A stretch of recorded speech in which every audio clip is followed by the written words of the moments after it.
In the ruthless world of Chinese entertainment, Yang Chaoyue became famous not for her talent, but for her lack of it.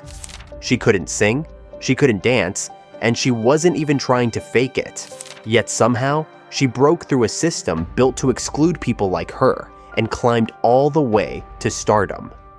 Was it sheer luck, clever manipulation, or a reflection of what modern audiences truly crave? This is the story of a girl who didn't follow the rules and still won. If you love deep dives into China's most controversial stars, don't forget to subscribe to Criminal Tracks. Born in 1998 in a rural village in Jiangsu province, Yang Chaoyue's early life was marked by hardship few pop stars ever face. Her parents divorced when she was still a child, and her father's departure left a financial and emotional hole in the family that never quite healed. With her mother overwhelmed and money tight, Yang dropped out of school at an early age to help support her family. She cycled through a string of odd jobs, handing out flyers on the street, waitressing at cramped diners, and even selling noodles from a roadside stall. She lived in crowded dorms with strangers and walked long distances to save money on bus fare. There were no music classes, no dance studios, and certainly no private coaches in her childhood. Her future seemed to stretch no further than survival. When Produce 101 China announced open auditions in 2018, Yang's resume looked like a joke compared to her competitors. Many of them had trained for years under strict idol systems, mastering choreography and vocal technique. Yang had none of that, but she applied anyway. Not out of confidence, but because she had nothing left to lose. Her audition tape was unpolished, her dancing offbeat, her singing breathy, but what set her apart was a sense of brutal honesty and raw vulnerability. She didn't pretend to be the next pop sensation. She looked straight at the camera and said she knew she wasn't good, but she wanted to try. It was that honesty that struck a chord with the audience. In the early episodes, Yang often broke down in tears, admitting her insecurities, her fear of being laughed at, her struggle to keep up. Viewers saw someone real, someone they could imagine as a neighbor, a classmate, a coworker. Her memes went viral. Clips of her awkward dancing became social media hits. Even people who didn't watch the show knew who she was. Instead of being rejected for her lack of skill, she was embraced as the lovable underdog. Online fan communities formed almost overnight, fiercely loyal to her and determined to see her succeed no matter what. Throughout the show, Yang consistently scored a low in performance evaluations. Judges criticized her lack of rhythm, her pitch issues, and her inability to command the stage. But public votes told a different story. Each week she climbed higher in the rankings, baffling producers and frustrating other contestants who had spent years preparing for this moment. When she cracked the top 11, many assumed it was a fluke. When she reached the top 5, some claimed the system was broken. But in the final episode, the votes didn't lie. Yang Chaoyue ranked 3rd, ahead of numerous girls who had outperformed her every step of the way. The result sent shockwaves through the entertainment world. She had done the unthinkable, secured a spot in the girl group Rocket Girls 101 without traditional talent. Her debut with Rocket Girls was met with both celebration and criticism. For her fans, it was a Cinderella story, the girl who went from delivering food to standing on glittering stages. For critics, it was a sign that the idol system had lost its integrity. She became a symbol of the widening gap between popularity and skill. But Yang never claimed to be the best. In interviews, she admitted feeling pressure, even guilt, about her place in the group. She practiced obsessively behind the scenes, often in tears, trying to catch up to the standard she knew was expected of her. But her improvement was slow and inconsistent. No matter how hard she tried, she was always a beat behind. Still, her popularity only grew. Brands wanted her face on billboards. Talk shows invited her for her charming awkwardness. Fans defended her at every turn, insisting that effort mattered more than perfection.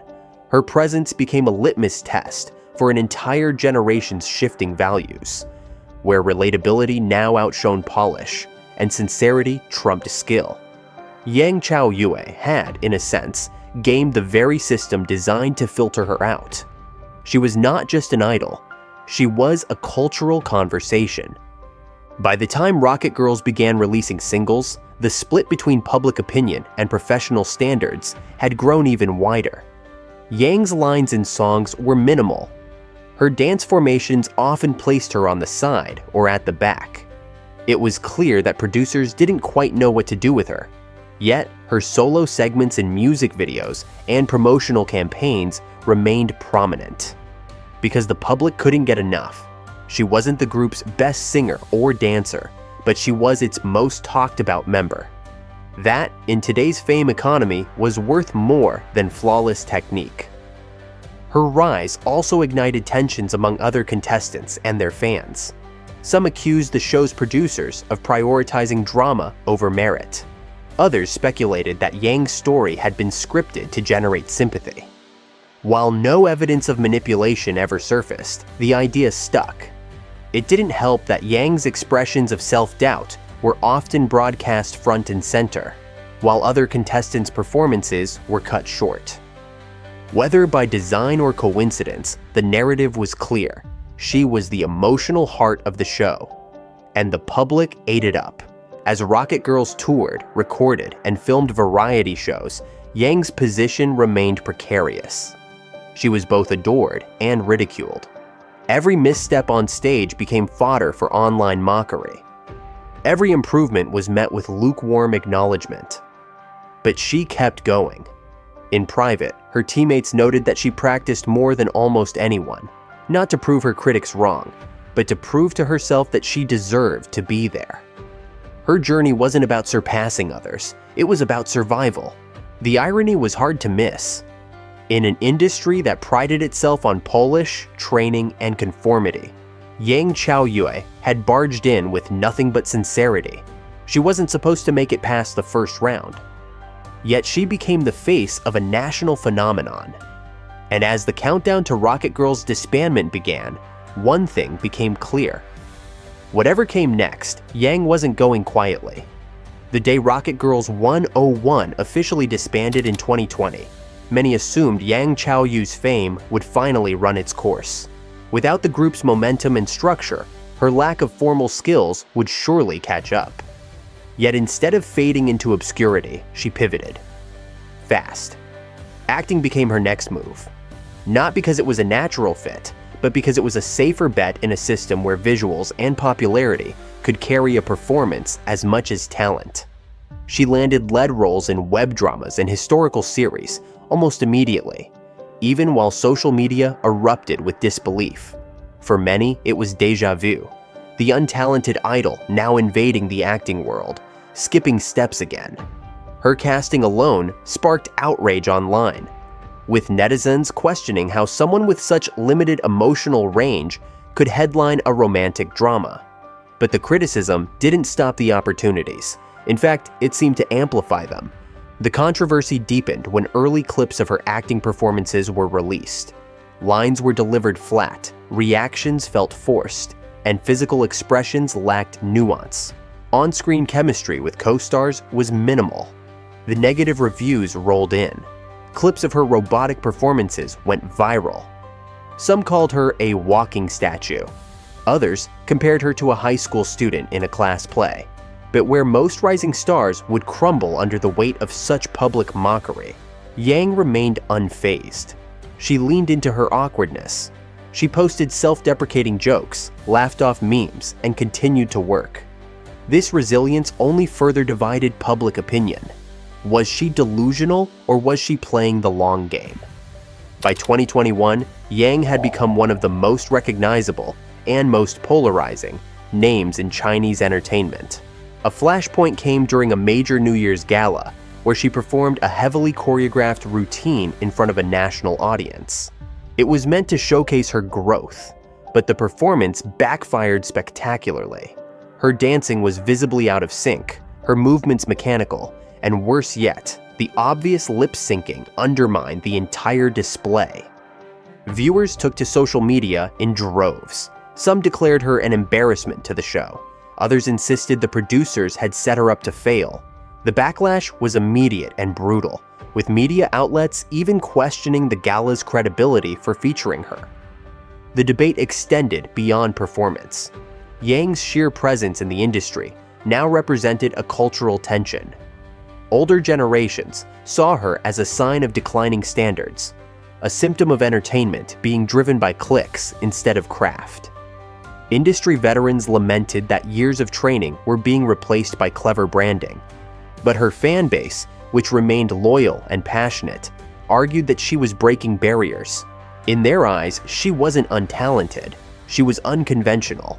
They pointed to her humble beginnings, her emotional transparency, and her relentless work ethic as evidence that she deserved her place, even if her skill set didn't match traditional expectations. The harshest critiques, however, went far beyond talent. Trolls attacked her background, ridiculed her appearance, and questioned her intelligence. On multiple occasions, Yang found herself trending not because of new projects, but because of online bullying. Comment sections filled with cruel remarks about her accent, her awkward expressions, and her rural upbringing.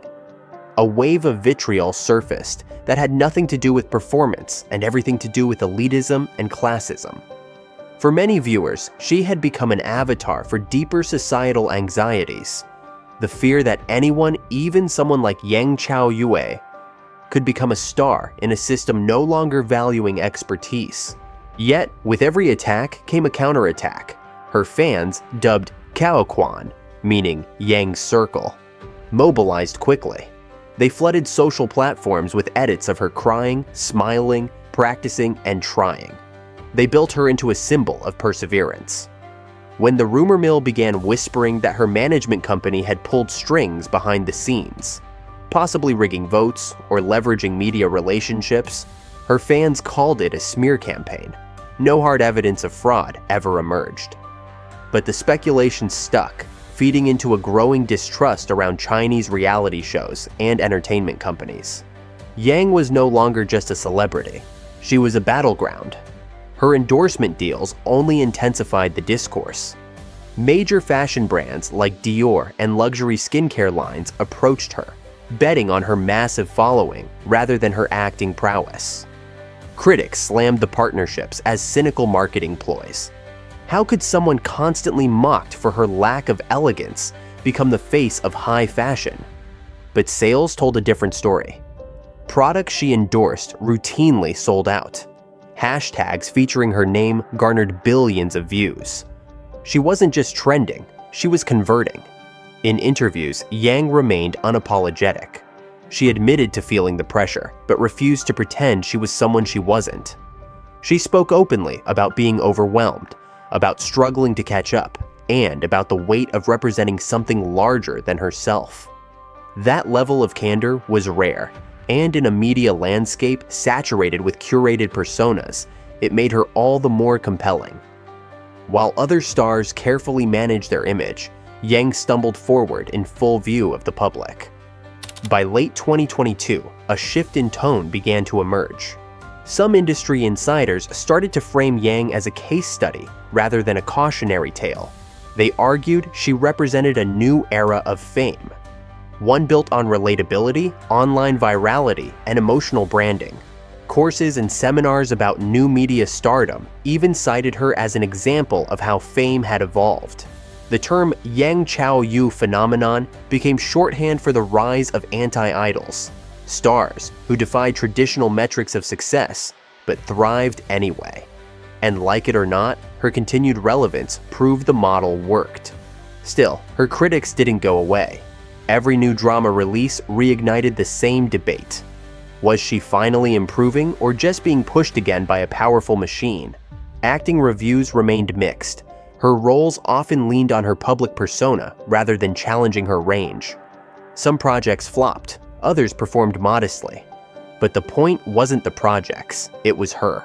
She remained a lightning rod, the kind of celebrity people couldn't stop talking about, whether to praise or condemn. In an industry built on silence and image control, Yang Chaoyue's noisy existence felt like a rupture. She was messy, loud, inconsistent, and impossible to ignore. She didn't just break into the system, she broke it. And whether that was a miracle or a mistake, the industry was never quite the same again. Yang Chaoyue's continued rise, despite being dismissed by critics as lacking real talent, forced the entertainment industry and its audience to confront a question they weren't ready to answer. What does success truly mean in the modern era? Her fame wasn't the product of rigorous training or flawless execution. It was the product of exposure, emotion, and a collective willingness to root for someone who represented imperfection. In a sea of carefully curated idols, Yang stood out by simply existing as herself, raw, awkward, and deeply human. That humanity became her brand. And in an age of hyper-curated social media personas, her clumsiness felt like rebellion. By 2023, her presence in television dramas remained steady. Though she had not won any major acting awards, nor received critical acclaim for her performances, she was still landing lead roles. Producers weren't hiring her because she was the best actress available. They were hiring her because she drew attention, views, and conversations. Even her weakest performances were widely discussed, because people wanted to see if she'd gotten better, or if the train wreck would continue. Hate watching became part of her metric of success, and in a bizarre twist, even her critics played into her market value. And yet, Yang never lashed out at her detractors. She never clapped back, never called anyone out, never staged an image rehabilitation campaign. She let the noise swirl around her and kept moving forward. Whether out of resilience or emotional exhaustion, she projected an image of someone who had already accepted that she would never please everyone. That level of quiet perseverance, that refusal to be provoked, ironically became another reason why fans stuck by her. She wasn't trying to prove anything anymore. She had already won, and now she was just surviving the aftershocks. From a critical lens, Yang's journey highlights a profound shift in how celebrity functions in China and beyond. The gatekeepers of fame, the producers, judges, and traditional media outlets, no longer hold absolute power. Fan economies, viral content, and emotional storytelling now write the rules. Yang became a vessel through which fans projected their own insecurities, hopes, and defiance. She wasn't just a person, she was a statement. To support her was to challenge the status quo. To mock her was to defend it. This cultural positioning turned her into something of an anti-idol. She wasn't elegant or commanding. She wasn't cool under pressure. She was the girl who cried, stumbled, and admitted she didn't belong. She was everything an idol wasn't supposed to be. And that contradiction made her irresistible to a generation disillusioned with perfection. In a time when the entertainment world demands stars to be unbreakable machines of charisma and discipline, Yang's emotional volatility became a form of authenticity. It was as if the public chose her precisely because she represented everything that had previously been filtered out. But not everyone buys the narrative of the authentic survivor. A counter-argument has gained traction. That Yang's entire image, the crying, the self-deprecating jokes, the underdog angle, is itself a carefully crafted performance. In this view, her managers and PR teams exploited her background to generate sympathy, leaning into a storyline that shielded her from critique. Some believe she didn't break the system. She just found a new way to play it. And if that's true, then Yang Chaoyue isn't a glitch in the matrix. She's the new code. There's also the uncomfortable truth that Yang's success may have shut doors for more talented but less viral contenders. Her rise reinforced the idea that engagement outweighs excellence, that being a talking point matters more than being skilled. Younger trainees now face a warped path where fan manipulation, emotional exposure, and meme potential may offer faster routes to stardom than years of hard work. In this sense, Yang didn't just ride a trend, she helped solidify a new one, for better or worse. Still, it's hard to ignore the sheer emotional power of her story. A poor village girl with no connections, no training, and no polish, somehow climbed to the top of a brutal industry. She didn't step on anyone to get there. She didn't ride on a famous surname. She simply existed in front of the world, flaws and all, and dared to keep going. In that way, she represents not just a disruption, but a quiet revolution. One built not on mastery, but on survival. And that survival has come at a cost. Yang rarely talks about her mental health, but the toll is visible. She's often seen teary-eyed, anxious, and withdrawn during public appearances. Industry insiders have noted her increasing absence from press events and live performances, citing scheduling conflicts that many suspect are thinly veiled breaks for recovery. Her smile, once seen as naive and endearing, now carries traces of fatigue. It's the face of someone who has weathered endless storms without ever being allowed to fully rest. Yet despite everything, or perhaps because of it, Yang Chaoyue remains one of the most talked about celebrities in China. She isn't admired like a diva or revered like a virtuoso. She is watched constantly, studied, dissected, judged. She exists at the intersection of mockery and myth, an ever-moving target in an entertainment landscape she neither designed nor controls. And maybe that's the secret. In a culture obsessed with control, of image, of narrative, of destiny, Yang Chaoyue became famous by losing control, by being unguarded, by refusing to disappear. Her story is messy, contradictory, frustrating, and strange. But it's also real. And in today's world, that might just be enough to stay famous forever. Yang Chaoyue didn't just stumble into fame. She shattered expectations, rewrote the script, and exposed cracks in an entire industry. Whether you see her as a product of manipulation or a symbol of survival, one thing is certain.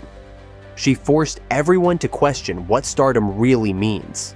Her journey may never fit into the mold of traditional success, but perhaps that's why it matters. To uncover more shocking truths from behind the velvet curtain of Chinese celebrity, hit that subscribe button and turn on notifications, only here on Criminal Tracks.